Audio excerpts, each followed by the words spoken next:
Bom dia, amados irmãos. Vamos começando aqui a nossa escola bíblica dominical. Bom dia a todos os irmãos que estão nos acompanhando.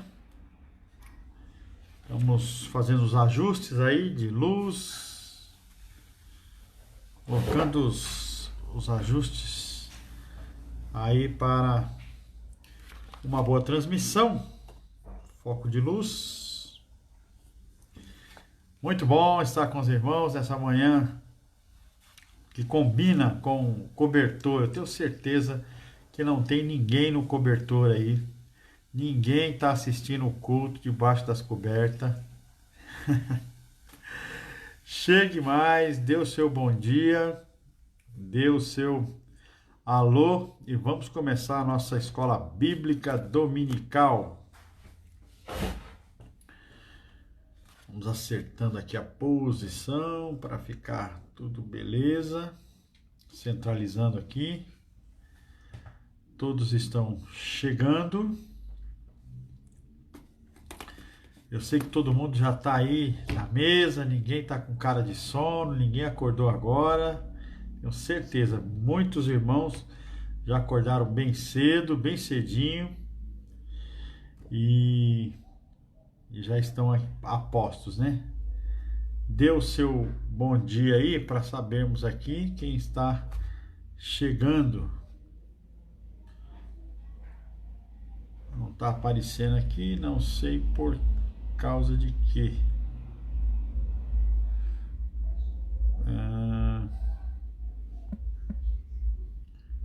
Fazer um teste aqui, mas não está aparecendo. Ah, agora apareceu. Apareceu aqui agora o pessoal chegando.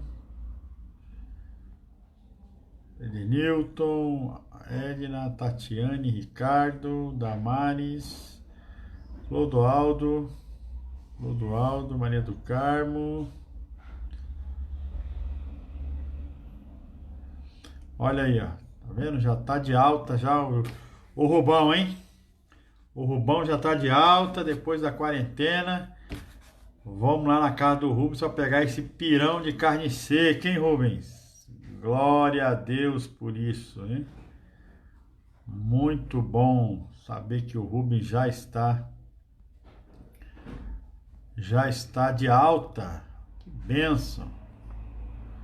Glória a Deus por isso, né? Fazer a quarentena agora, manter a medicação e recuperando, em franca recuperação. São as alegrias que o Senhor Deus nos dá, né? Itamar chegando, todos chegando. A Fátima, bom dia, Fátima. Irmã Fátima, tô com saudade da irmã, viu? Tenho visto aí alguns aí do quintal, mas essa semana eu vou vê-la. Não vou tirá-la da quarentena, mas vou vê-la. Sentindo muita falta da irmã Fátima. Fátima Paixão Cruz também. Ok. Pessoal chegando. Vamos começar, irmãos? Vamos começar orando e nós vamos falar sobre como nós vamos proceder os estudos da Escola Bíblica Dominical durante o tema que nós vamos propor, o tema igreja. Nós vamos falar um pouquinho sobre isso, ok? Oremos. Pai, muito obrigado, Senhor, pela alegria que temos de ter comunhão com os irmãos, alegria, fraternidade, de estarmos juntos, ó Pai. Muito obrigado, Senhor, que a Tua mão de poder tem estado sempre ao nosso lado, nos sustentando. Obrigado, ó Pai, por mais um ano do Dia dos Pastores, Senhor, que é uma data reservada para orar pelos nossos pastores, aqueles que nos influenciaram ao longo da caminhada. E eu coloco a vida do pastor Arídio Pinto Barreto. Foi um dos pastores que influenciou a minha vida no sentido de algumas diretrizes, ó Pai, que reconheceu a minha chamada promoveu a minha ida ao seminário através da igreja. Hoje, pela misericórdia do Senhor, caminhando aí para 19 anos de ministério e entendendo que o Senhor tem me amparado, que o Senhor tem me sustentado ao longo dessa caminhada. Pai, muito obrigado, Senhor, por tudo que o Senhor tem feito ao longo dessa trajetória, Pai. Senhor, dá-nos a direção, dá-nos a sabedoria, inteligência para pastorear o rebanho que é do Senhor. As ovelhas são do Senhor, ó Pai. Eu sou apenas um garçom, eu sou apenas uma pessoa que vai estar servindo no reino, servindo as ovelhas. Faço isso com muita alegria, Senhor, porque um dia o Senhor chamou-me para esta tarefa. O Senhor me chamou para estar desempenhando esta função. E a faço com muita alegria no coração, com muito desprendimento e dependendo única e exclusivamente do Senhor. Obrigado pela vida desta igreja, pelos irmãos, a manifestação de carinho de cada um deles. Pai, que o Senhor continue dando a eles força, coragem, vigor para militarem na igreja triunfante do Senhor, na igreja que vai estar com Cristo Jesus no dia da tua vinda, que será arrebatada para a tua glória. Por isso, Pai, dá-nos este amor, dá-nos esta alegria, segundo o teu querer. Em nome do Senhor Jesus é que nós agradecemos. Amém e amém. Muito bem, meus irmãos, eu quero dar umas palavras introdutórias, né, e agradecer os irmãos que têm mandado aí mensagens pelo Dia do Pastor. Eu fico muito grato pela vida dos irmãos, eu fico grato a Deus por esse reconhecimento, entendendo que isto é dependência de Deus. Não existe pastor sem igreja, não existe. Você não pode chamar uma pessoa de pastor se ele não está pastoreando, porque pastorado não é título, é função. E não existe igreja sem pastor. Então, uma coisa complementa a outra, e eu dou graças a Deus pela vida da Igreja Batista do Caminho. Quantas alegrias, quantas coisas boas já vivemos ao longo dessa caminhada de quase 11 anos de ministério. Muito, muito bom ser pastor da Igreja Batista do Caminho. Deus tem sido muito misericordioso com a minha vida. Eu dou graças a Deus por cada um dos irmãos. Dou graças a Deus pelos líderes, pessoas que têm somado ao longo dessa caminhada, pessoas que têm agido de forma ousadamente pelo Evangelho, pelas outras pessoas, pelo corpo diaconal, os diáconos da nossa igreja. Eu dou graças a Deus pela vida de cada um deles, que eles continuem sendo bênção para as suas famílias e também bênção para a obra do Senhor. Agradeço aos diáconos, à diretoria, aos líderes de departamento, aos líderes de ministério, ministério infantil, escola bíblica dominical, homens, mulheres, adolescentes, crianças, amigos de missões. São pessoas que fazem a igreja acontecer. A igreja não aconteceria, ela não existiria se não fosse os líderes. Eu não seria pastor se não fosse as ovelhas. Por isso que eu sou grato primeiro a Deus e depois a cada um dos irmãos. E as alegrias. À noite nós vamos estar falando das alegrias do ministério. Então, muitas alegrias. As crianças que cresceram, os solteiros que casaram, os universitários que graduaram, os graduados que fizeram mestrado, aquele que fez um curso e galgou uma posição na empresa, na profissão, aqueles que passaram no concurso, aqueles que tiveram tantas alegrias ao longo dessa caminhada. e é muito bom, é muito gostoso fazer parte dessa história, da história batista do caminho. Ao longo desses quase, agora em agosto, se eu não me engano, 11 anos de ministério, para a honra e glória do nosso Deus. É muito bom fazer parte dessa história, da história da sua vida, da história da sua família, fazer parte da alegria, da festa, do aniversário, daquela surpresa, daqueles acampamentos maravilhosos. É muito bom, mas também é bom participar dos momentos de dores, dos momentos de tristeza, no momento de angústia, de agonia, do hospital, do velório, muitas vezes, da despedida, da partida, da dor no coração, a dor emocional, a dor sentimental. E o pastor também faz parte desse contexto na vida dos membros. E eu dou graças a Deus, porque Deus tem, independente da minha condição de pecador, que erro, de ser humano, Ele me dá alegria, sabedoria de lidar com momentos difíceis também. Hoje nós podemos nos alegrar com o César, a Luciene, a Aninha, os outros irmãos, o Wilson, que o seu pai está de alta, para a honra e glória do nosso Deus. Isso é uma alegria. É bom você entrar com a certeza de que Deus responde. Essa foi a resposta do nosso Deus. E nós vamos seguir adorando e servindo a nosso Deus. Por isso que nós precisamos sempre agradecer. Sempre agradecer ao Senhor. Muito obrigado, irmãos. Queridos, nós estamos com 2 livros, chamamos de 2 livros textos.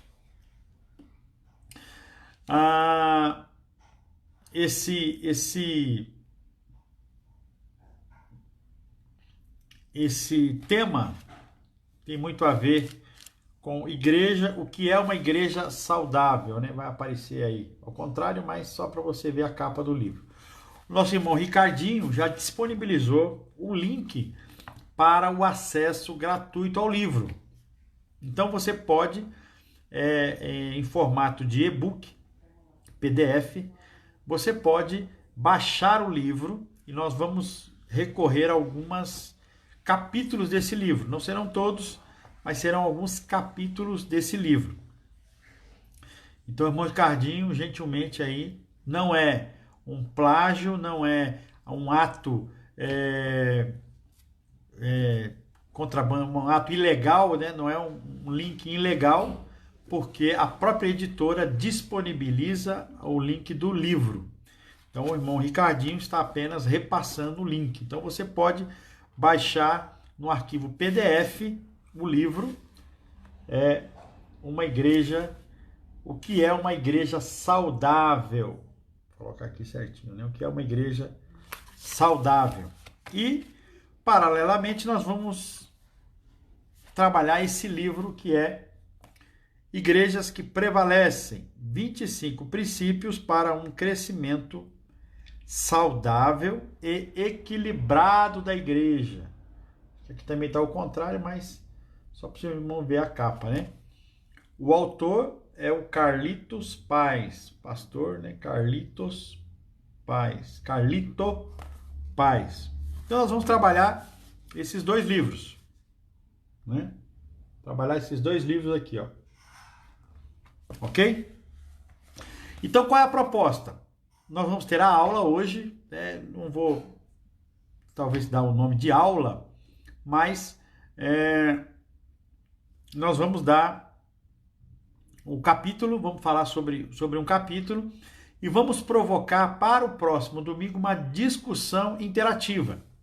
Então, através de hoje, do que nós vamos ouvir hoje, do que nós vamos falar hoje, no próximo domingo, nós vamos ter uma discussão interativa sobre a questão do capítulo que lemos, ok?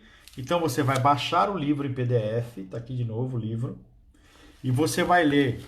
Hoje nós vamos no primeiro capítulo, mas para o próximo domingo você já vai ler o capítulo 2, o que é uma igreja e o que não é uma igreja. Então, o primeiro capítulo de hoje é Seu Cristianismo e Sua Igreja.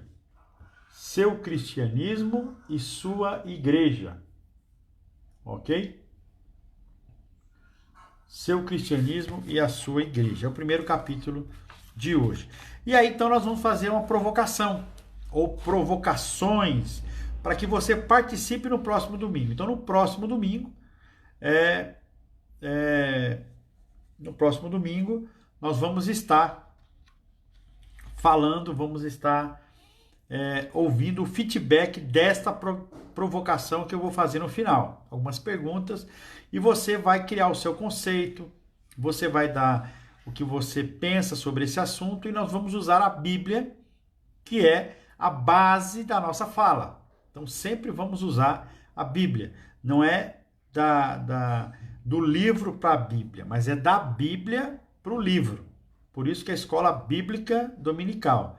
A nossa ferramenta de trabalho vai ser a Bíblia. Então, vamos trabalhar com a Bíblia. Ok?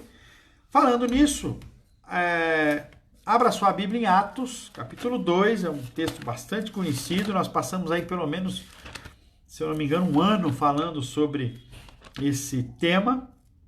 Atos 2, de 42 a 46. Atos, capítulo 2, de 42 a 46.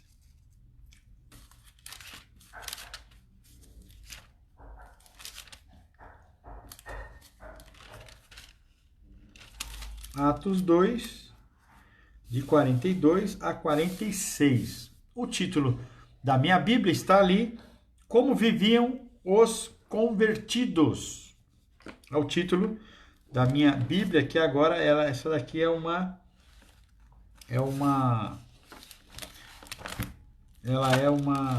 tradução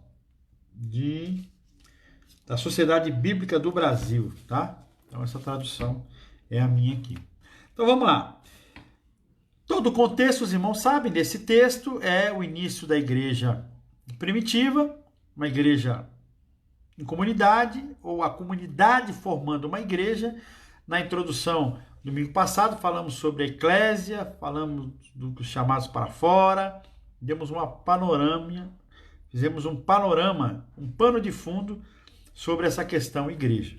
Então, vamos ficar no primeiro versículo, que diz: E perseveravam na doutrina dos apóstolos e na comunhão, no partir do pão e nas orações.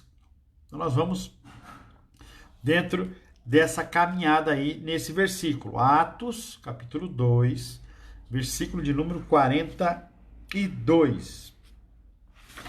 Seu cristianismo e a sua igreja. A gente precisa entender, às vezes, as questões que levam à definição de um cristão. O que é um cristão? O que significa ser um cristão? Então, a gente vai ter uma ideia que a palavra de Deus diz que foram chamados de cristãos aqueles parecidos com Cristo. Lá em Atos, nós lemos sobre isso também. Mas eu quero ir mais profundo na ideia de ser cristão. Pensar como que nós estamos vendo esta palavra cristão. Então, há algumas características que definem uma pessoa como cristão. Veja, há algumas frases soltas. Por exemplo, alguém diz assim: olha, fulano agora é crente. Mais antigamente, aí uns 15, 20 anos atrás, alguém dizia assim: vou dar um exemplo aqui, né? A Maria passou para a lei de crente. Fulano é da lei de crente. Então, essa palavra crente era atribuída a alguém que estava frequentando uma igreja, por exemplo. Virou crente. Fulano era santinho, né? Não tem nada de santinho, virou crente agora. Virou crente. Passou para a lei dos crentes. Então, a palavra cristão é uma palavra um pouco mais profunda do que essa. Nós chamamos aí de senso comum. Ou seja, uma coisa que está no senso das pessoas, no entendimento das pessoas. fulano é crente. Ó, ele não diz que é crente. Então, diferentemente, a palavra cristão, ela traz uma identidade mais profunda da pessoa. Então, nós podemos ver aí na página 20 alguns conceitos sobre o que é um cristão. Então, o autor, ele vai trazer algumas definições, eu quero compartilhar com você também nesse momento. É quando a pessoa se arrepende de seus pecados e coloca sua fé perfeita na morte substitutiva, na ressurreição de Jesus, Cristo, Filho de Deus. Ou seja, é quando a pessoa aceita Cristo Jesus, quando ela tem um encontro com Cristo Jesus, e ela passa então a viver uma nova vida, uma vida de transformação. Então, em primeiro lugar, a definição para o cristão é da pessoa convertida. E aí que nós temos uma dificuldade, porque quando você olha para uma criança de 4 anos, o que você espera? Você espera uma atitude de uma criança de 4 anos. Quando você olha para um adolescente de 14 anos, o que você espera?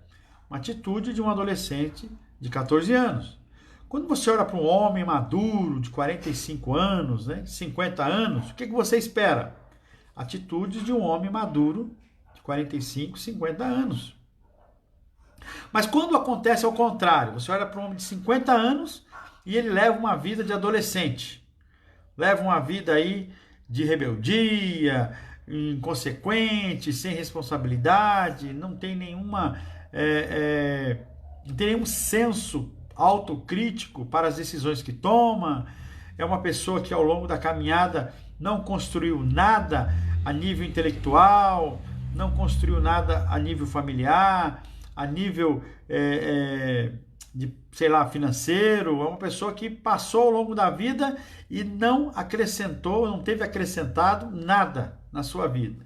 Então você começa a estranhar esse comportamento. Quando nós olhamos para dentro da igreja, alguns comportamentos ruins, comportamentos difíceis, comportamentos que nos leva a pensar: será que aquela pessoa é realmente convertido? Será que ela teve uma experiência com Deus? Porque quando nós pensamos em uma pessoa cristã, é uma pessoa que teve uma experiência com Deus, e tendo uma experiência com Deus, o que acontece? Ela vive a vida transformadora através do Espírito Santo. Porque o Espírito Santo, ele vai transformando a vida das pessoas, ele vai dando direção, ele convence a pessoa do que é o pecado, do que significa a justiça e qual é o juízo de Deus sobre determinadas situações. E isso vai balizando a sua vida, isso vai mostrando a sua caminhada, vai delineando a sua caminhada. Então a palavra de Deus diz: aquele que roubava, não rouba mais, aquele que mentia, não minta mais. Então você passa a viver os frutos de uma transformação. Então, partindo desse conceito, o cristão é uma pessoa que é transformada pelo poder do Espírito Santo de Deus. Então, se você não vive essa transformação, há alguma coisa errada na sua caminhada cristã. Por quê? Porque quando eu passo por uma transformação, os meus conceitos mudam. Começa a mudar o foco do entendimento da minha vida. Quando você lê lá em Romanos, capítulo 12, versículo 1 e 2, que o vosso culto racional, é bastante interessante a gente pensar nisso.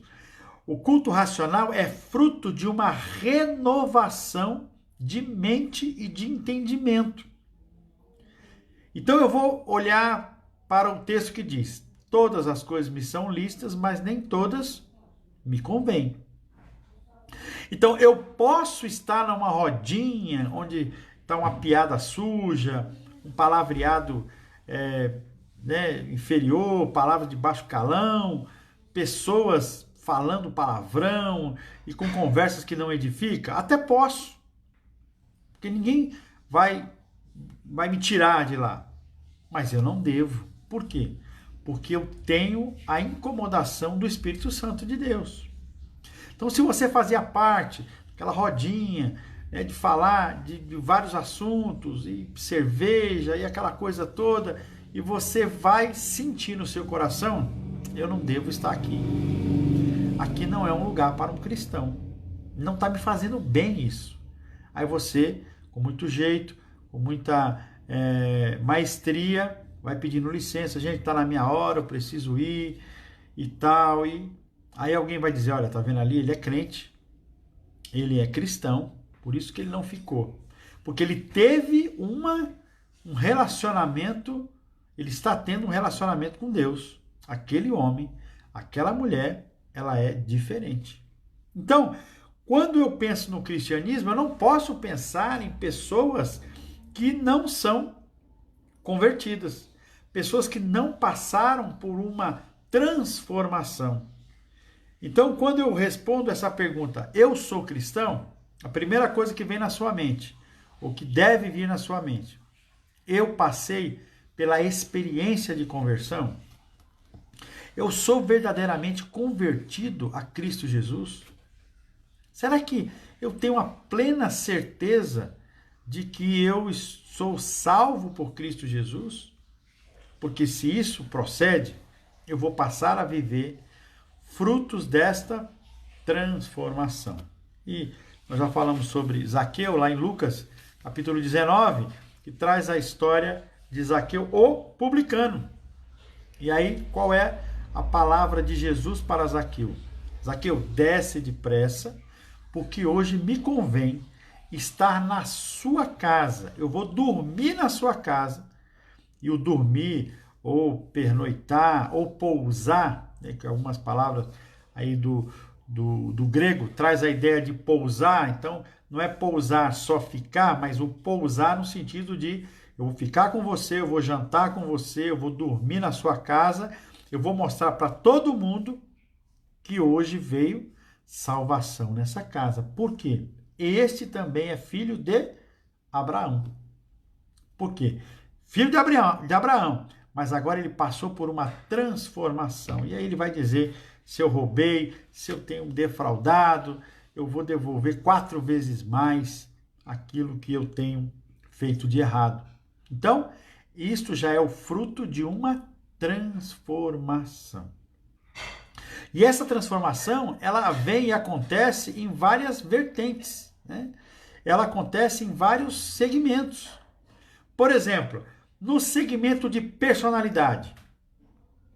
Como é que você pode ser um cristão que não muda a sua personalidade? Você já ouviu alguém dizer assim, essa frase? Fulano, eu sou assim, nasci assim e vou morrer assim. Acabou. Essa não é uma fala de uma pessoa que tem uma transformação dada pelo Espírito Santo. Por quê?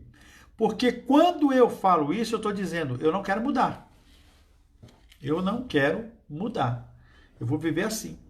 Então, se a pessoa ela é uma pessoa revoltada, é uma pessoa melancólica, uma pessoa depressiva, uma pessoa chata, por assim dizer, no popular, ela vai continuar sendo tudo isso, porque ela não quer mudar.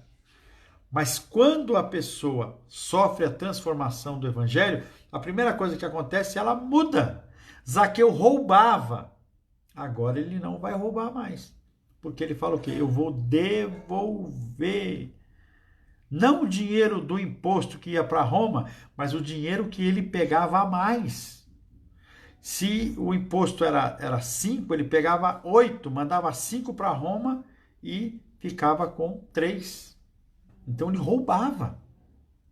Então quando a pessoa diz assim, pastor, eu era tão nervosa, o senhor não me conheceu antes, eu era tão explosiva que a pessoa não podia falar não podia falar pau, que eu falava pedra e já ia para cima. Mas hoje não. Hoje Deus me deu uma paz, Deus tem me dado uma alegria no coração, eu estou muito mais paciente. Ainda sou esquentada, mas eu melhorei muito. estou melhorando a cada dia. E isso é fruto de uma genuína conversão. Porque a conversão, o próprio nome diz, é a ideia de você mudar de direção. Não é permitido conversão à esquerda. Então a placa está lá, um sinal de que vai e que volta com um X. É permitida a conversão. Você pode entrar para fazer a conversão. Então a placa está dizendo, você está indo aqui, agora você vai mudar a direção da sua vida. E quando a gente pensa isso, de mudar a direção da vida, é que você está vivendo o quê? Uma genuína transformação. A transformação do Evangelho de Cristo. Então você precisa mudar conceitos. E alguém disse uma vez, pastor, eu quando não era da igreja, quando eu não conhecia Cristo, eu achava que todo pastor roubava, todo pastor era ladrão, né? Eu falei assim, puxa vida, que coisa, mas ainda bem que o Espírito Santo tocou no seu coração, para você saber que isso não é verdade. Tem casos, acontece casos, de desvio de personalidade, desvio de função, pastores que cometem pecados, pastores que caem, acontece, mas não é uma via de regra para todos. Muitos de nós passamos e vivemos muitas lutas, muitas agonias por causa do Evangelho, para não sujar, para não manchar, para não denigrir a bandeira do Evangelho de Cristo Jesus. A palavra de Deus diz o quê? Ai daquele por onde vier o escândalo. Então a pessoa começa a mudar de mente. Ela vai entender. A nossa igreja, a Igreja Batista, ela tem uma diretoria, ela tem uma tesouraria. O pastor não tem acesso ao dinheiro, o pastor não tem acesso à conta da igreja, a fazer saques. Não tenho acesso. Eu faço as decisões via banco, conjunto com o tesoureiro, né? Então ele é participado, sabe de todas as coisas. O tesoureiro é eleito pela igreja, não é o pastor que coloca. É a questão da função, a credibilidade, é a pessoa que tem envolvimento, que tem responsabilidade. Então, eu não posso roubar o dinheiro ou pegar aquilo que não é meu. Então, essa é a minha via de conduta. Então, eu não recebo dízimo, eu não recebo oferta, eu não vou na casa de ninguém para pegar dízimo, para pegar oferta, para pegar nada. Por quê? Para evitar a aparência do mal. Imagine se eu vou na sua casa para... pastor, passa aqui para pegar o dízimo. Aí eu tô lá, aí eu vou na sua casa, tem um parente seu, uma vizinha sua. Aqui, ó, o pastor veio pegar o dízimo da igreja. Aí tá vendo? Esse pastor é tudo ladrão. Eles pegam o dinheiro das igrejas, pegam o dinheiro das ofertas, dos dízimos. Aí eu vi, pastor fulano foi lá na casa da pessoa. Então nós evitamos a aparência do mal. Então é preciso mudar o conceito, mudar a mente. Então, quando eu respondo essa pergunta na ideia do que é um cristão, é aquele que é verdadeiramente convertido, tem ações de conversão. Por isso que você precisa olhar para a sua vida e diz, que fruto eu estou dando? Você precisa olhar para a sua vida e, refletindo, dizer, ou fazer a pergunta para você, que tipo de fruto eu estou dando? Que tipo de cristão eu estou sendo? Um cristão transformado ou um cristão revoltado? Um cristão irresponsável? Essa pergunta só pode ser respondida por você. Então essa é a ideia. A segunda característica que o autor coloca é que, sendo regenerado, sendo convertido, outras pessoas também serão. E o conjunto dessas pessoas forma a igreja. O conjunto de pessoas salvas e lavadas e remidas pelo sangue de Cristo compõe a igreja. Compõe o conjunto de pessoas que nós denominamos igreja. Então, ser reconciliado com Deus, lá na página 22, diz que somos reconciliados por Deus por meio de Cristo, significa ser reconciliado com todos aqueles que estão reconciliados com Deus, né? Então, a salvação significa nos relacionamentos entre judeus e gentios, e por extensão, todos aqueles que estão em Cristo. Então, a conciliação já é bíblica. Lembra que eu falei que vamos da Bíblia para o livro? Efésios capítulo 2, versículos 14 a 16. Efésios capítulo 2, de 14 a 16.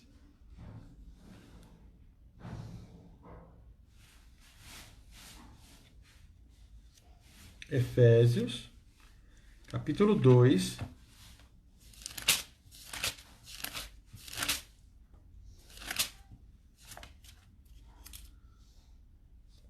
Efésios, capítulo 2, vou botar a luz aqui para dar um auxílio, do versículo 14 ao 16.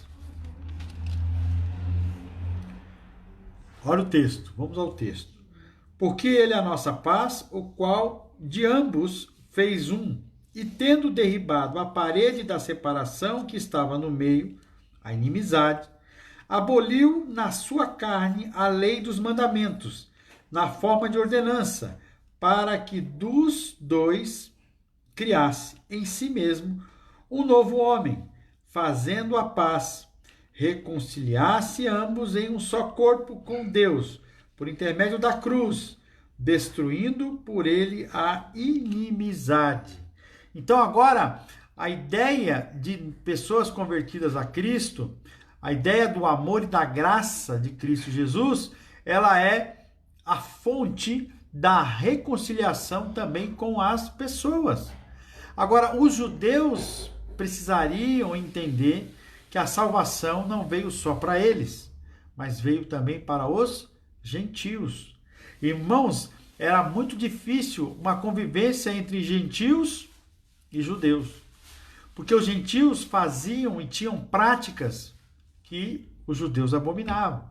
Por outro lado, os judeus eram tão focados na lei, que esqueciam o amor. Eles não tinham amor. A lei estava sobreposta ao amor. E é isso a dificuldade que Jesus tinha. Quando Jesus fala aos fariseus, aos escribas, aos publicanos, ele tinha essa dificuldade. Por quê? Porque eles se achavam um povo único, um povo exclusivo. Mas a própria palavra diz, veio para os seus e os seus não o receberam. Então, se você é reconciliado com Deus, logo nós somos reconciliados com o nosso próximo.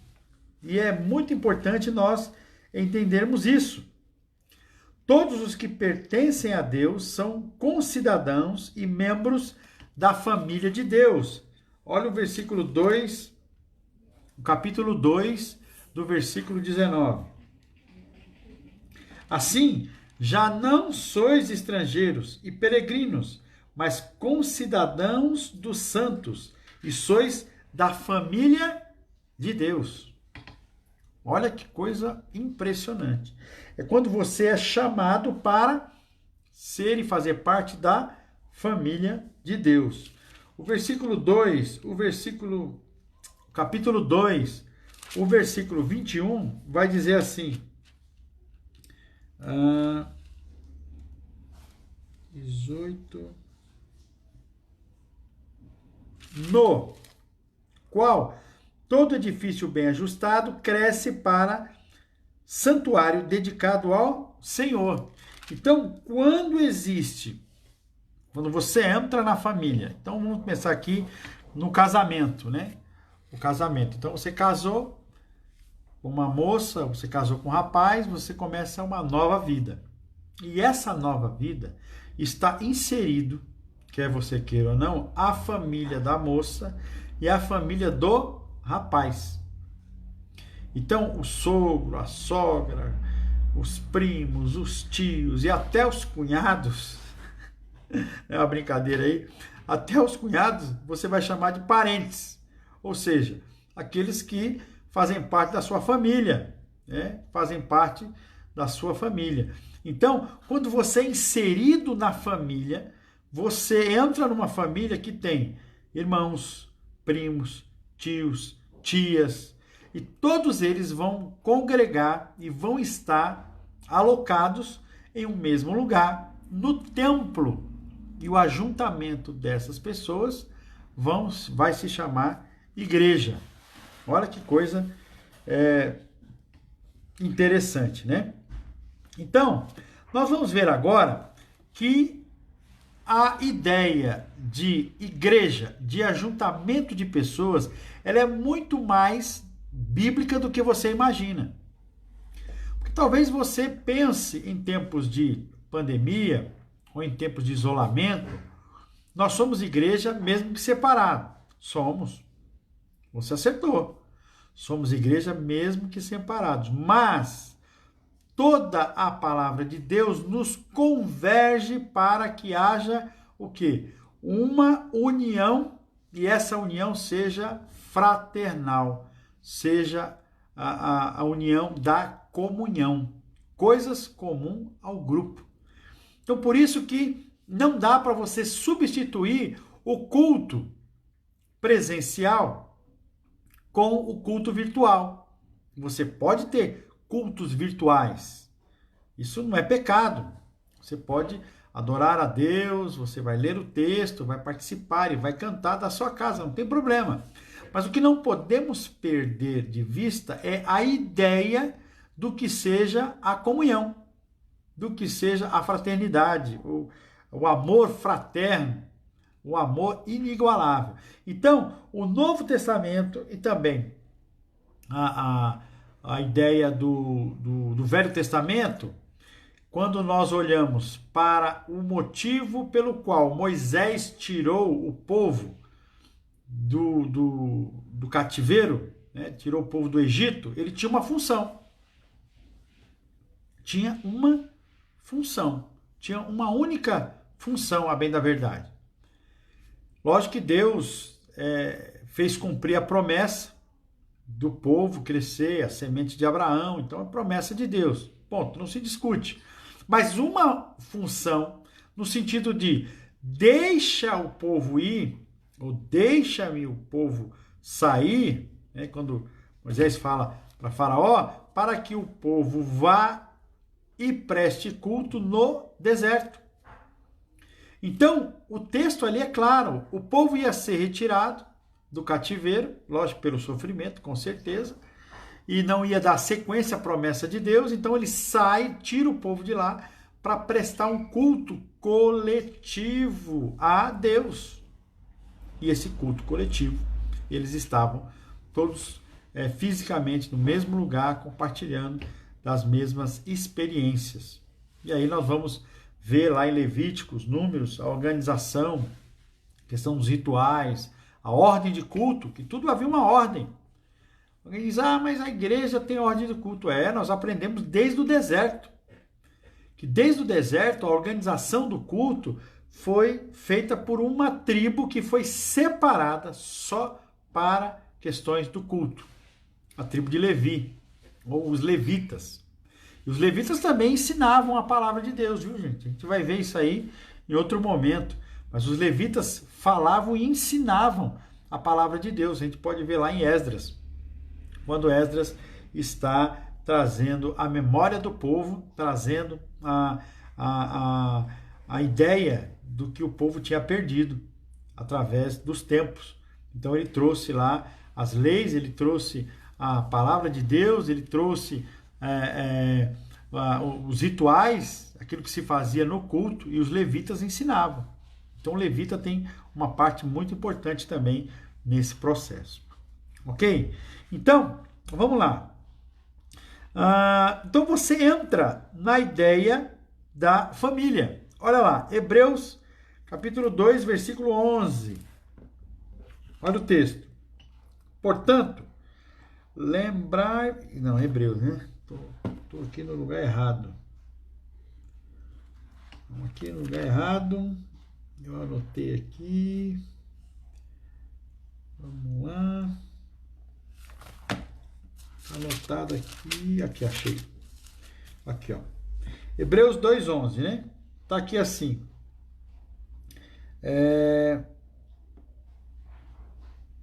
Pois, tanto o que santifica como os que são santificados, todos vêm de um só.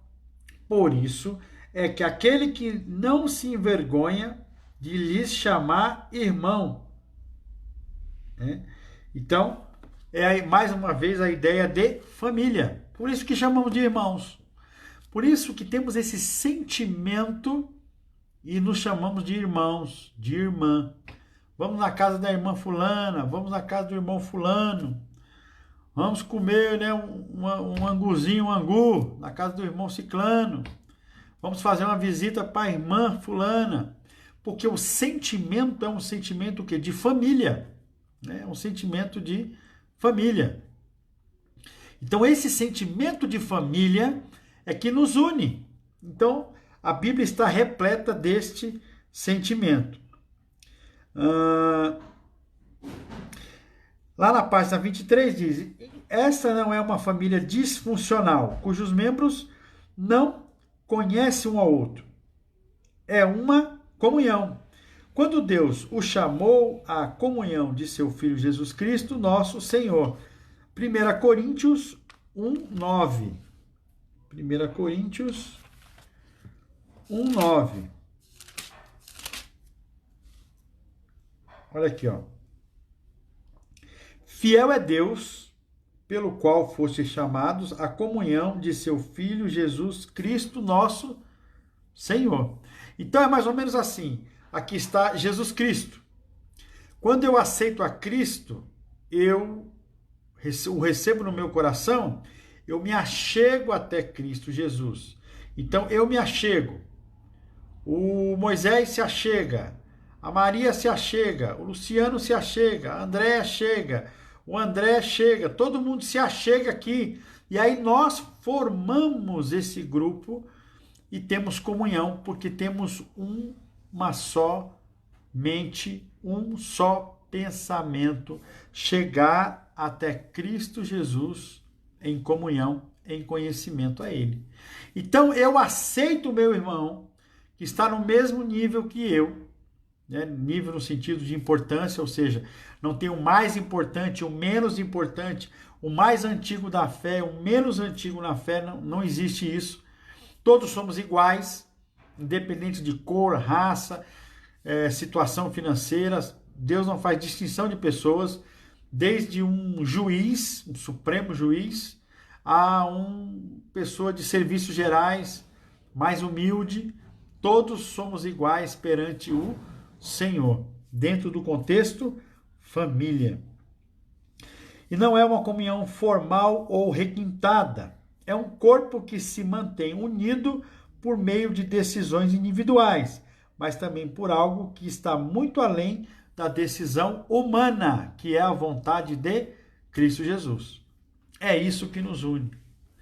Por quê? Porque ao longo dessa caminhada, nós temos pessoas que vão aprendendo a ter um desprendimento das coisas materiais, de dinheiro, de bens materiais.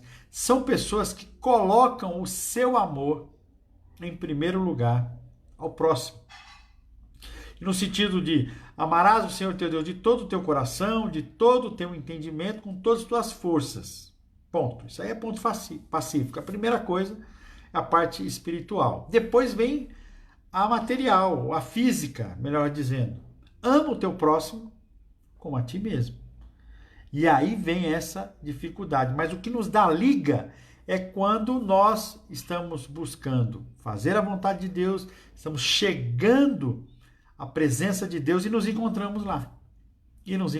É como fosse, por exemplo, assim, vou dar um exemplo, vamos ao posto de gasolina que está uma promoção. Então aí está fazendo uma promoção, vendendo um combustível bom e com preço acessível. Aí todo mundo vai buscar o quê? O combustível. Por quê? Porque é barato. E quando chega lá, você encontra um, encontra outro, que estava com o mesmo com a mesma finalidade. Estando todos ali, todos estão com o mesmo pensamento, a mesma mente de abastecer o carro por causa do preço baixo do combustível. Então, se nós chegamos até Cristo Jesus, o que nos dá liga, o que nos desprende, o que nos faz ofertar a nossa vida no reino de Deus é justamente esse entendimento, que se eu fizer isso, eu vou estar servindo ao meu próximo. Nós fizemos um banheiro, agora estamos, irmãos, com 92% da obra pronta, terminado, 92%. Faltam 8% para fechar, né? Para fechar a obra dos banheiros, da construção dos banheiros e a construção da cozinha. Tudo foi feito com as ofertas dos irmãos. Então veja, mas eu tenho na minha casa um banheiro bom, eu tenho na minha casa um banheiro excelente. Para falar a verdade, eu nem uso esse banheiro da igreja. Mas o que acontece? Quando eu penso no meu próximo, quando eu penso no meu irmão, quando eu penso no coletivo, olha, vamos adorar o Senhor. Mas se precisar usar o banheiro, se tivermos necessidades físicas de usar um banheiro, vamos ter um banheiro adequado, vamos ter um banheiro limpo, vamos ter um banheiro funcional e eu vou contribuir para isso. Eu vou entregar a minha oferta para isso. Para que não só eu seja abençoado, não só eu seja abençoado, talvez, beneficiado. A palavra é essa. Não é abençoado, é beneficiado. Não porque eu quero ser beneficiado, não, mas que outros também o serão. Então esse sentimento é um sentimento de um cristão que foi perdoado por Cristo, que se une a outras pessoas também nesse contexto de família. Né?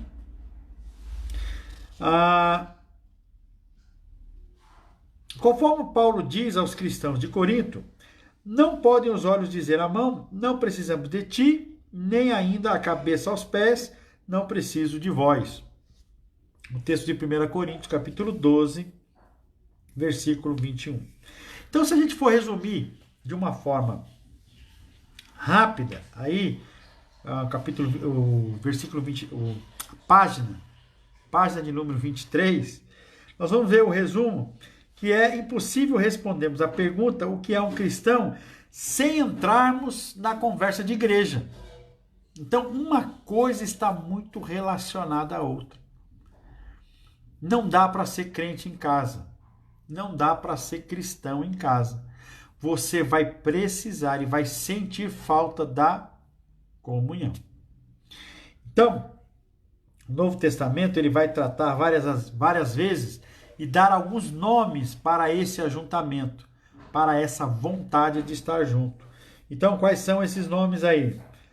Uma família, uma comunhão, um corpo, uma noiva, um povo, um templo, uma senhora e seus filhos. E o Novo Testamento nunca retrata o cristão como alguém que existe fora da comunhão da igreja por muito tempo. A igreja não é realmente um lugar, é um povo, o povo de Deus em Cristo Jesus. Então, quando a pessoa se torna um cristão, a primeira coisa que vem ao coração dela é estar juntos em grupo, é estar juntos, unidos em comunidade, né? O membro, estar unido a Cristo implica estar unido a todos os cristãos.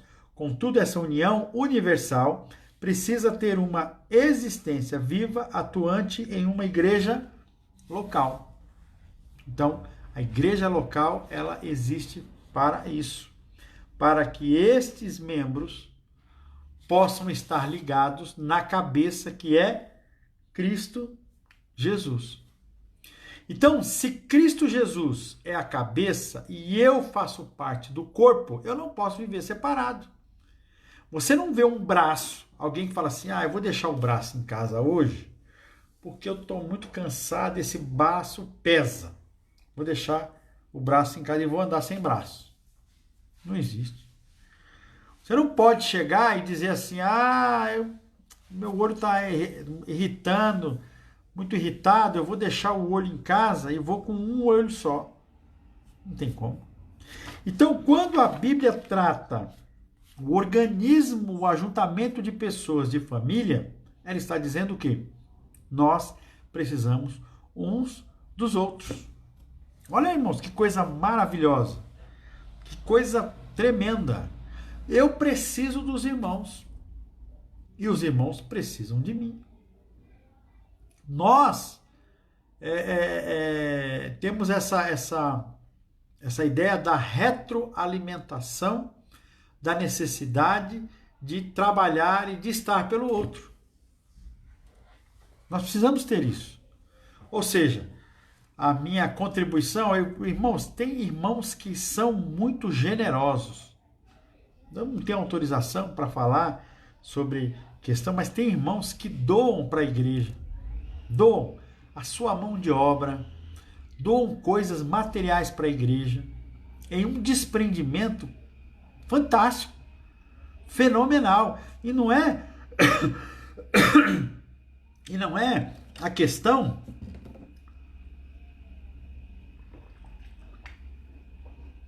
vou botar um pouquinho de água aqui no radiador. E não é a questão de fazer e ser visto. Porque irmãos até pedem que não citem o nome dele. Mas tem irmãos que, determinada situação, são profissionais liberais, eles dão a mão de obra em prol da igreja. Porque você não está fazendo isso para o pastor, mas você está fazendo isso para a família de Deus.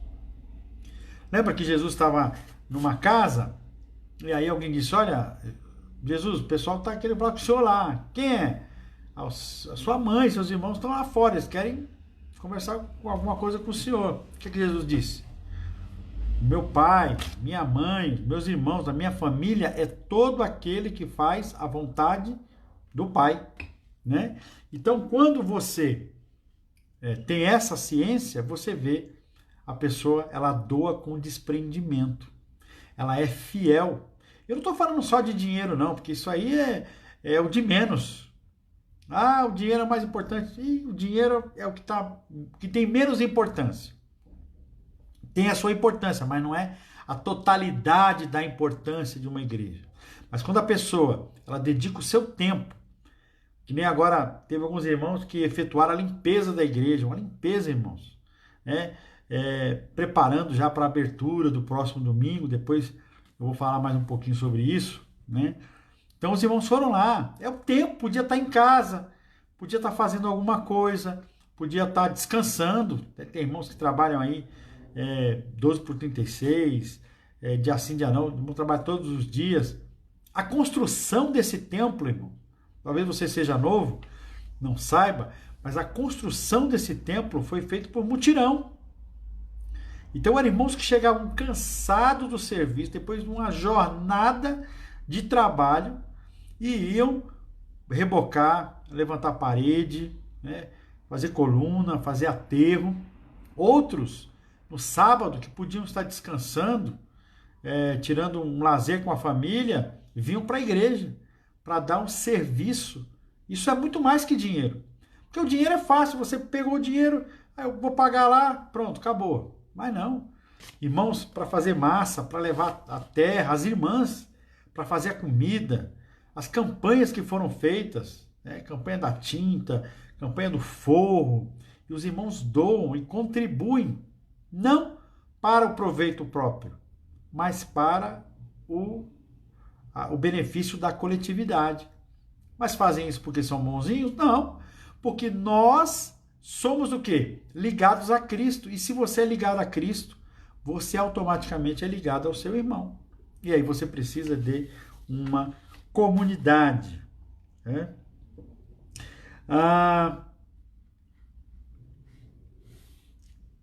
A ideia também, irmãos, que o relacionamento entre os nossos membros na igreja, como um todo, e a nossa membresia da igreja local, é um pouco semelhante ao relacionamento entre a justiça que Deus nos outorga mediante a fé e a prática da justiça em nossa vida diária. Quando pela fé nos tornamos cristãos, Deus nos declara justos. Somos justificados por Cristo Jesus, né?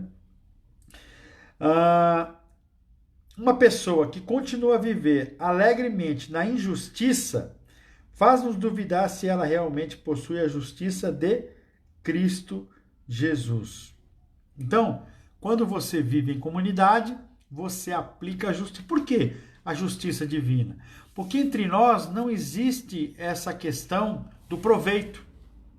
Ninguém vai chegar para você, não, vou tirar proveito desse irmão aqui, que ele é mais fraquinho, esse irmão aqui que ele é mais humilde, vamos tirar proveito dele, não. Nós temos uma ação de servir, de poder suprir a necessidade do irmão. Graças a Deus, a história da Igreja Batista do Caminho é uma história linda. É uma história muito linda, irmãos. O trabalho que o pastor Milanês fez, né, sendo o primeiro pastor dessa igreja, é um trabalho fantástico, um trabalho maravilhoso, porque os irmãos têm essa ideia de igreja, têm essa ideia de desprendimento, e nós sabemos que cada fase da igreja tem o seu lado pró e o seu lado contra, mas a diretriz, o princípio ficou firmado. Nossa igreja, ela não deixa de participar de nenhum desafio. Isso nos motiva. Quando tem um desafio na igreja, quer seja na área da construção, de missões, agora nós estamos em volta aí do nosso alvo de missões, talvez essa pandemia dê uma descentralizada aí no alvo de missões, mas nós vamos alcançar o alvo, porque o dinheiro vai para missões, o tesoureiro não retém o dinheiro, ele manda para missões, tem um relatório que presta, que vai para os missionários, o dinheiro vai para a mão dos missionários, não vai para nenhum lugar, não é dado a ninguém, é dado à Junta de Missões Mundiais, Junta de Missões Nacionais, Junta de Missões Estaduais, e nós não temos a locais, né, por enquanto, nós estamos com Joerana, mas o irmão que doa, que oferta, ele faz isso de coração. Por quê? Porque a união dos irmãos, a confraternização dos irmãos, edificou um templo ali. Tem um templo que foi erguido com suor, com lágrimas, através de campanha, e os irmãos é que fazem parte disso. Por quê? Porque nós sentimos essa necessidade de trabalharmos pela família. Não é isso que acontece? O irmão seu, quantas vezes você já ajudou o seu irmão, talvez uma necessidade, ou ele veio do Nordeste, não tinha onde ficar, ficou na sua casa por um tempo, e você o ajudou com um emprego, conseguindo um emprego para ele, aí ele comprou um terreninho, aí você foi lá e ajudou a colocar os blocos, e ajudou a fazer massa, e ajudou a pagar o pedreiro. Nós nos ajudamos em família? Você, pai, né, educou a sua filha, aí no casamento, comprou alguma coisa, investiu, está servindo a sua família, pagou a escola dos seus filhos, você está trabalhando para a família. E a família de Cristo Jesus é a mesma coisa. Nós precisamos ter esse sentimento de ajuda mútua, de alegria, porque isso vai fazer e vai trazer a ideia da igreja de ser uma igreja saudável. Então, outro aspecto da igreja, como uma igreja saudável, é a igreja que prega o evangelho, vive o evangelho.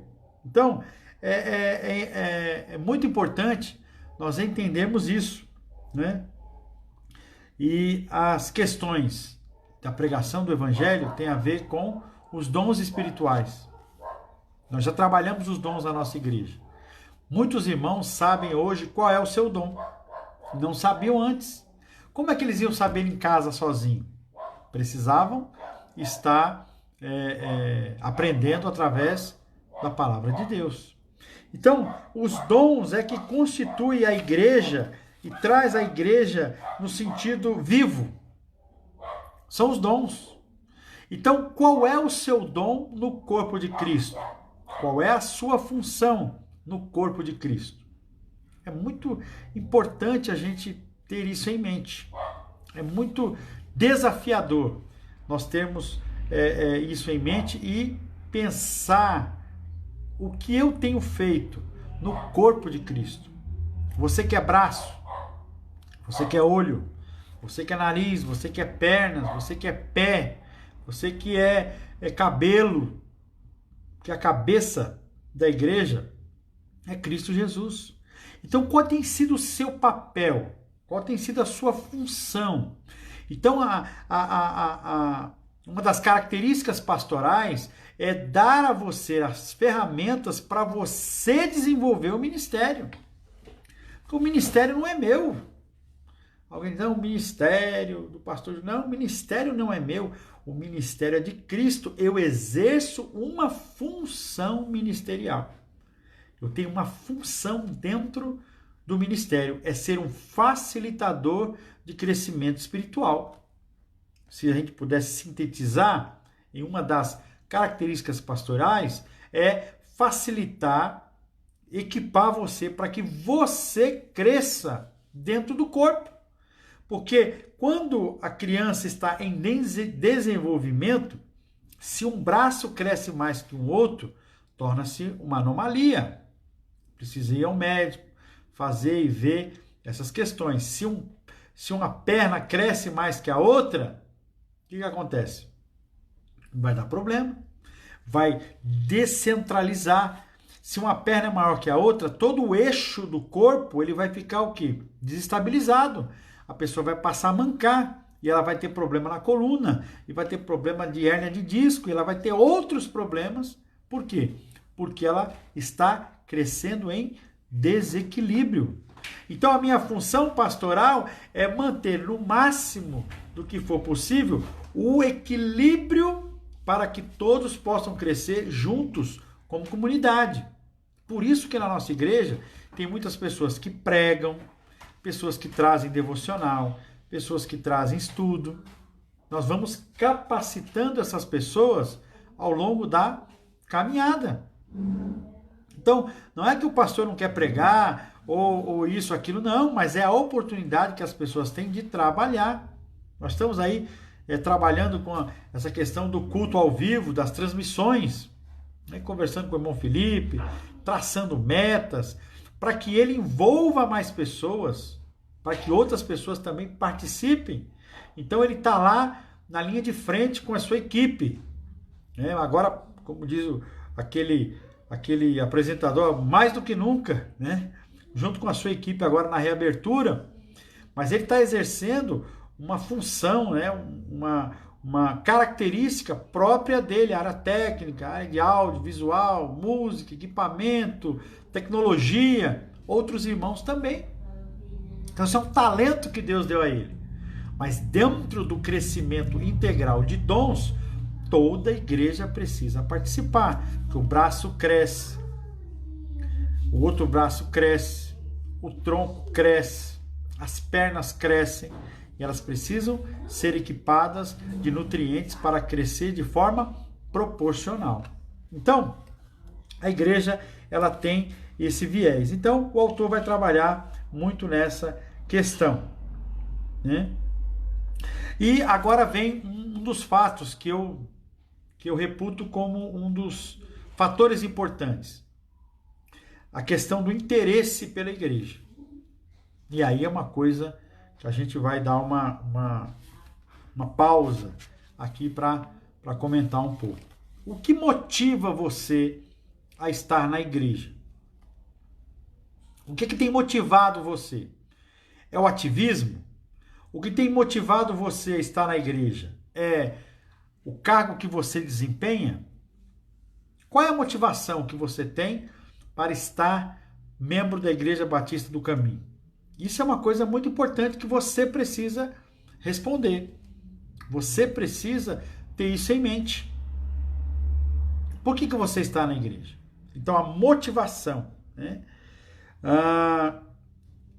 De fato, nos interessamos pela igreja porque ela é o próprio corpo do nosso Salvador. Você já notou que as palavras que Jesus usou para dirigir-se a Saulo, que em breve seria chamado de Paulo, o perseguidor dos cristãos, quando o confrontou na estrada de Damasco, ele diz o quê? Saulo, Saulo, por que me persegues? Então, o próprio Deus, a pessoa de Jesus Cristo, o próprio Deus, ele se apresenta como corpo, como igreja. Olha que coisa interessante. Então, se você desassociar a imagem de Deus da igreja, você perde a motivação. Por quê? Porque aí você queria estar num clube, você queria estar num churrasco todo final de semana, pessoas agradáveis, à beira de uma piscina, ou num parque, ou numa chácara, num evento social, porque a motivação ela não existiria, ou ela não existe. Então, quando eu olho a igreja como corpo de Cristo, eu falo, o que é a Igreja Batista do Caminho? Ela é o corpo de Cristo. Se ela é o corpo de Cristo, a imagem de Cristo está refletida nela. Somos feitos à imagem e semelhança de Cristo, não somos?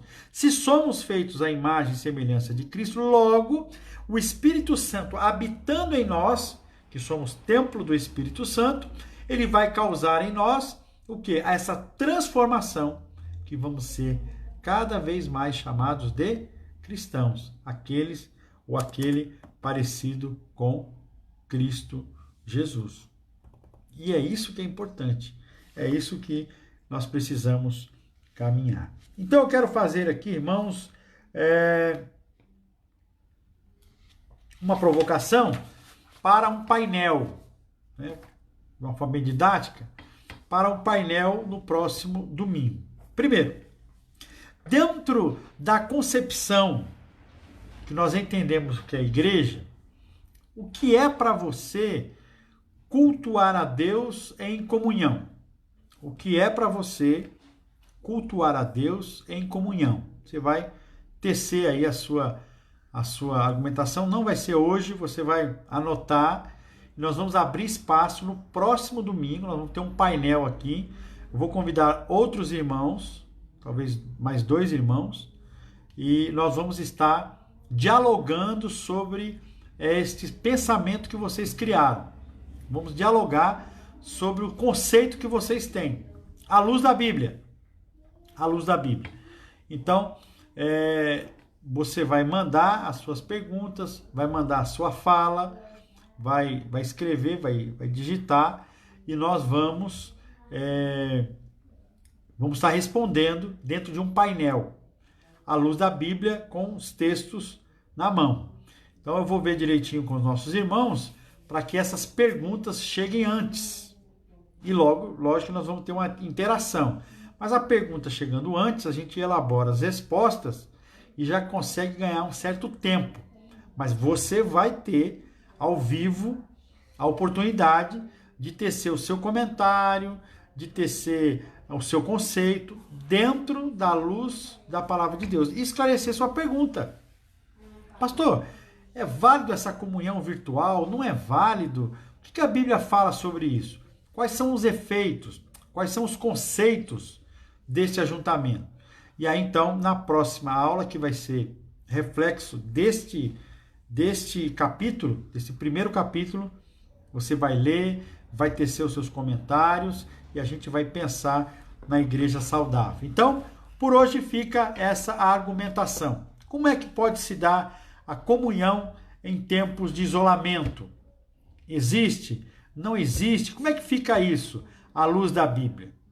E se vier uma perseguição, que ninguém pode sair de casa, ninguém pode se fazer ajuntamento, vai ser perseguido pelo governo, como é que vai ficar essa comunhão de igreja?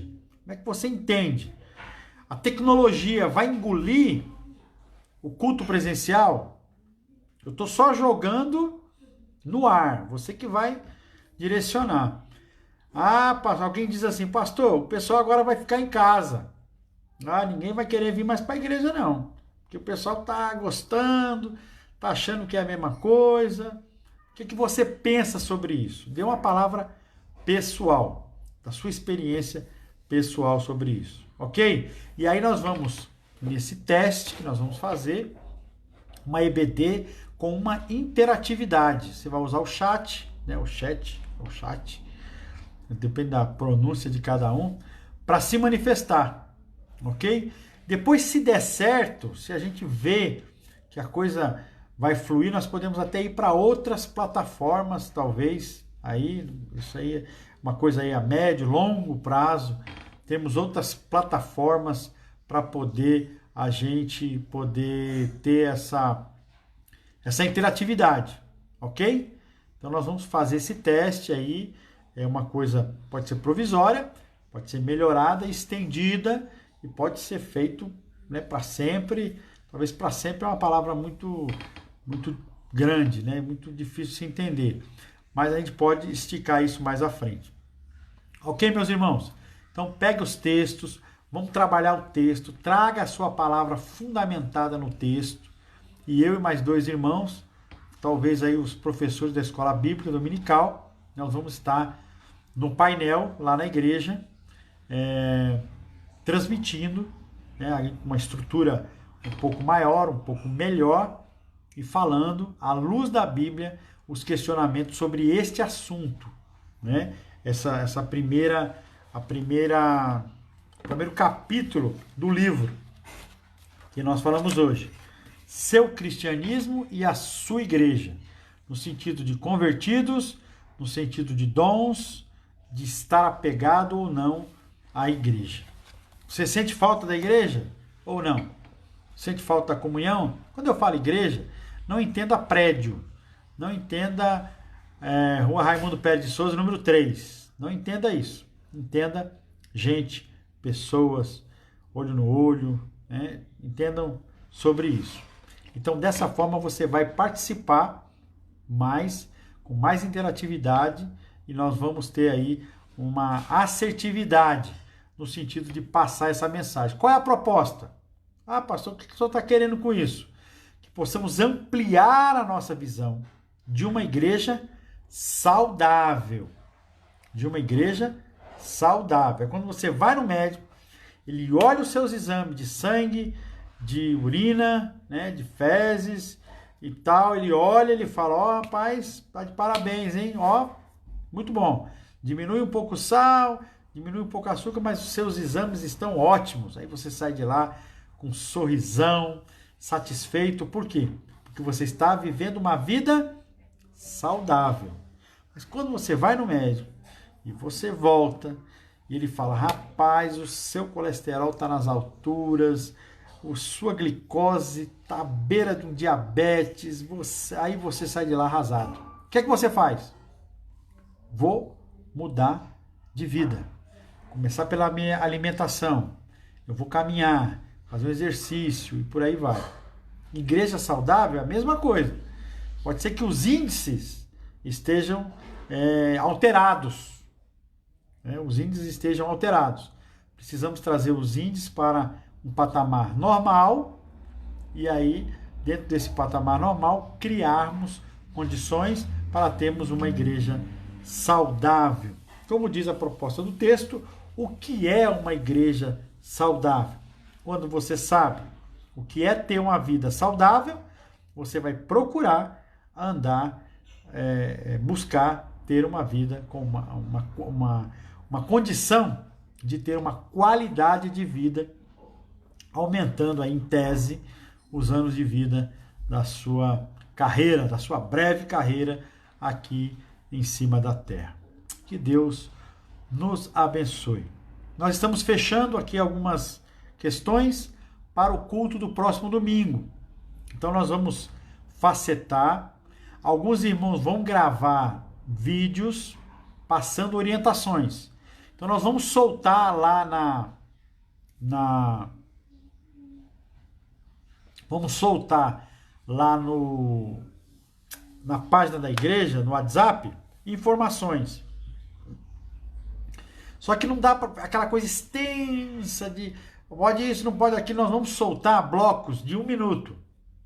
Então, o Raildo vai gravar, o Edenilton vai gravar, o Fábio vai gravar, e o Rafael, o Ricardinho, cada irmão desse vão gravar. É uma forma sugestiva, tá, irmão? Se você não quiser gravar, também não tem problema.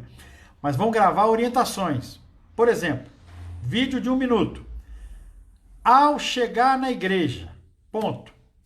Vai ter o álcool em gel, vai pisar no tapetinho e vai sentar. Então, você vai ter 1 minuto, tá? Outra pessoa vai gravar um outro vídeo, orientações como está dentro do templo. Não vai poder ter o abraço, não vai poder ter o aperto de mão, não vai poder ter o beijo, vai haver o distanciamento, ponto. Vai gravar um vídeo passando essas informações. Outro vídeo, o que fazer quando eu for ao banheiro? Quando você for ao banheiro, vai ter o álcool em gel, mais aquele álcool líquido de 70% para você passar na bacia, né, para as mulheres que usam o vaso sanitário. Então você vai borrifar, borrifou, passou o paninho lá e tal, o papel, né, higiênico, passou o papel higiênico, descartou, usou, pode ir embora. Né? Lógico, vai lavar a mão, vai passar o álcool e vai sair. A outra irmã que vier vai pegar o borrifadorzinho, vai borrifar. Então essas orientações, para não ficar maçante, nós vamos dividir em pequenos vídeos, 40 segundos, 1 minuto, conforme for aí, tá? Para que todos tenham segurança. Ao sair da igreja, não vai poder ter muito comprimento, não vai poder ter abraço, aperto de mão, beijo, e não vai haver aglomeração ali no hallzinho de entrada. Então você vai saindo dali diretamente. Ok? Então vamos passar essas informações, tá vendo? Olha o tempo que eu estou levando. De forma bem segmentada, vamos colocar no Face, vamos colocar no YouTube, vamos colocar no WhatsApp, para você ter essas informações. Quem pode ir ao culto? Pessoas abaixo de 60 anos, sem gripe, sem estado febril, papapá, e por aí vai. Ok? Muito bem, irmãos? E aí a gente vai respondendo ao longo da caminhada. Eu não sei, eu vou conversar com o irmão Felipe, talvez a gente faça mais 1 ou 2 lives para esclarecimento. Eu tenho uma dúvida, mas não tem nada a ver com o que o pastor falou. Minha dúvida é outra. Vou marcar com o irmão Felipe aí, se nós podemos fazer essas lives, 1 ou 2, eu não sei, para esclarecimento de tudo. Aonde que eu ponho o nome para poder ir para o culto? Com o irmão Fábio. Aí você vai ter essas orientações também. Ok, meus irmãos? Temos aí alguns pedidos de oração. Irmã Irene está pedindo pela 33 anos de matrimônio. Oh, que bênção aí. Irmã Irene Silva. Irmã Irene, Deus abençoe a sua família, hein? Dia dos namorados, já pede um presentão aí pro maridão aí, né? E tá tudo certo. Dia dos namorados, aniversário de matrimônio. Lembrando que nós vamos ter o nosso jantar de casais, está de pé. A data foi modificada. O irmão Fábio vai trazer aí mais informações. Então, se você está pagando o jantar, continue pagando, porque a ideia que se tem é nessa data que foi marcado, temos o nosso encontro lá. Ok? Então, pensando na questão do Dia dos Namorados aí. E você que passou o Dia dos Namorados, sexta-feira, o sábado, Dia dos Namorados, que Deus continue abençoando, que se é sua namorada, que possa ser a sua esposa. Se já é a sua esposa, que continue sendo uma eterna namorada. Que Deus abençoe você, que Deus abençoe a sua vida. Pai, muito obrigado, Senhor, porque podemos conversar sobre a igreja, falar sobre o teu maravilhoso plano, em que nós precisamos colocar em prática a igreja do Senhor. Obrigado, ó Pai, por tudo que o Senhor tem nos dado.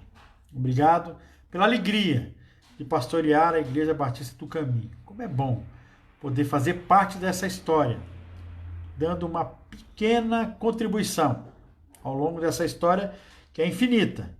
Essa história da igreja só acaba quando o Senhor voltar e que o templo vai mudar de endereço. Da Rua Raimundo Pérez de Souza, número 3, para o endereço dos céus, onde estaremos todos juntos, louvando e engrandecendo o teu nome, sem nenhum tipo de restrição ou restrições. Por isso nós oramos, nós agradecemos no nome santo do Senhor Jesus. Amém e amém. Que Deus abençoe você, tenha um ótimo domingo. 14 horas temos o nosso plantão, os diáconos da igreja estão de plantão a partir das 14 horas. Você que vai levar o seu alimento, os alimentos acabaram, nós já distribuímos todos, depois eu vou passar o relatório apurado para os irmãos e vão levar os seus alimentos, levar o dízimo, a sua oferta, o irmão tesoureiro vai estar lá ou ele vai indicar um irmão para estar lá naquele momento. É das 14 até as 16 horas. E às 19 horas, nós estamos juntos em um culto de louvor e adoração ao nosso Deus. Que Deus abençoe a sua vida e o seu domingo. Amém.